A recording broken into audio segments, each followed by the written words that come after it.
Well, good afternoon to this eighth priest in a pandemic recording.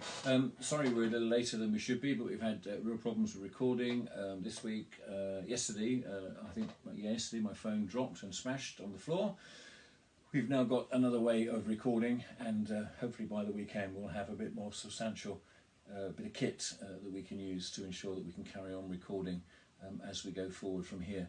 I don't know if you've been shopping at all, but it's amazing how much can change in a week. It was about a week ago, wasn't it, that we were seeing pictures on the news of people queuing, well actually not queuing at supermarkets, not willing to do that, people not willing to maintain a kind of social distance, and frankly people being not just offensive but violent towards those people who were there to ensure their safety and the safety of others. Well, we went to the supermarket this morning over to Romsey, and not sure what we would find in this lovely picturesque market town. When we got there, fearing perhaps that it might just be a little testy, it was an oasis of calm. We arrived in the car park, we were directed to where to park, and then we found the end of the queue, which though maybe 40 or 50 people in it was easy. 2 shopping trolleys between each of us. We had a good chat. We spoke to people that were from the Abbey that we hadn't seen for a while, and it was good to hear that they're well, and they were pleased to hear that we were. Not any kind of commotion, no fuss. We arrived in the supermarket and it's very calm, and you kind of have to look around and think, wow, what's going on? Met a young woman there who we know from the Abbey, who said to us that a week ago it was very different. They were upset, they were anxious, they were being threatened, the whole place was out of control. But now she says, it's lovely, I love coming into work, she said, it's absolutely joyful. And though people were putting hummus into their shopping trolleys, I think what I saw in the supermarket was not hummus, but humility. It's lovely, isn't it, where you see Jesus, where you perhaps least expect him to be. But I saw something of his humility in the way that people were behaving. And I was reminded of what Paul says when he writes to the church there in Philippians, in Philippi.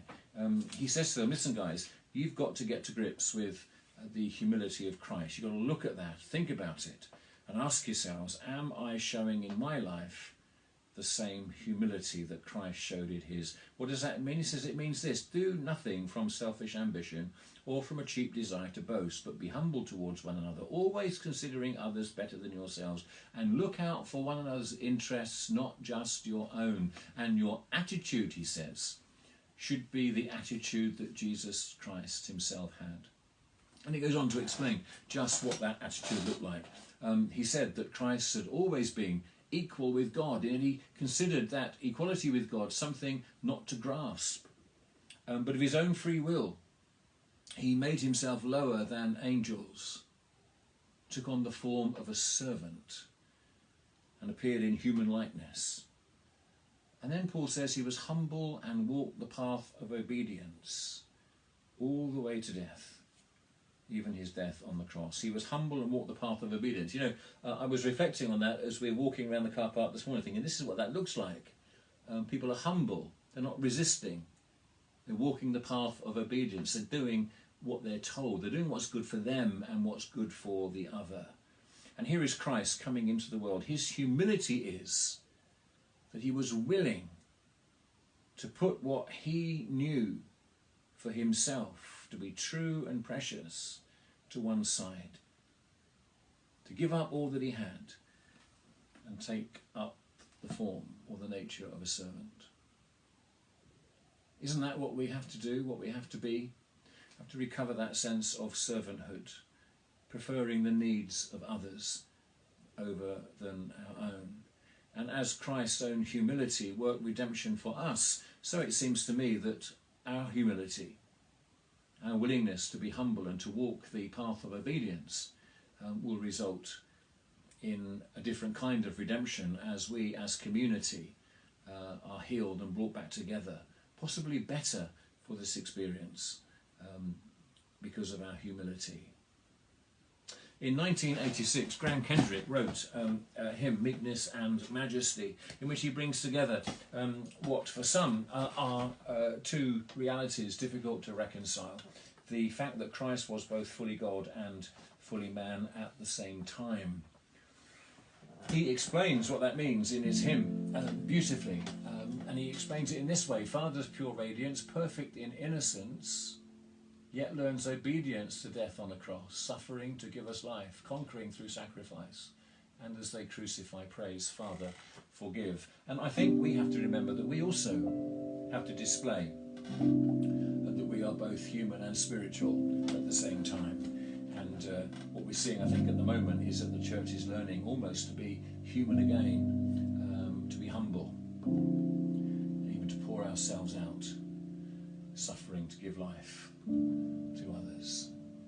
You'll find the words for this hymn on in our news sheet under Thursday, and if you're not getting our news sheet, then you need to ask Kate, and she will email you our weekly Together news from the New Forest benefits. Email her at communications@newforestparishes.com, and she'll make sure that you get the words for next week. And if there's a song that we're not singing and you feel that we should be singing it, then let us know and we'll see if we can include it. But for now, Meekness and Majesty.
Lord of infinity, stooping so tenderly, lift our humanity to the height of your throne. Bless you, Lord. And may your blessing be upon us, Father, Son and Holy Spirit, and those we love near and far, now and always. Amen.